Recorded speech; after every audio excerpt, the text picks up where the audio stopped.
ya. Serang dia. Hari ni aku nak main Pokemon Go pakai Samsung Galaxy Z Fold 8 Ultra. Oh, tengok dekat Taman KLCC ni.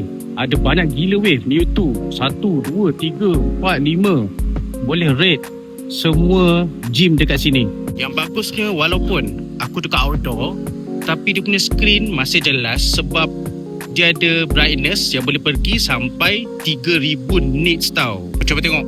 Ni panas terik. Tapi screen dekat Samsung ni masih cerah tau. Yang ni perbezaan dia. Yang ni screen Samsung, yang ni iPhone. Bapak beza weh. Tengok. Macam langit dengan bumi. Okay, so jom kita tangkap Mewtwo.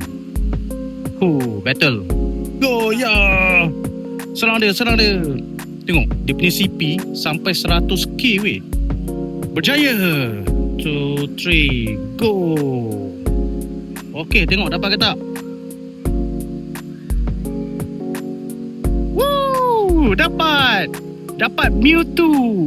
Tu dia. Akhirnya kita dapat Pokemon yang rare ni. So total hari ni dapat 7 Mewtwo. Banyak weh.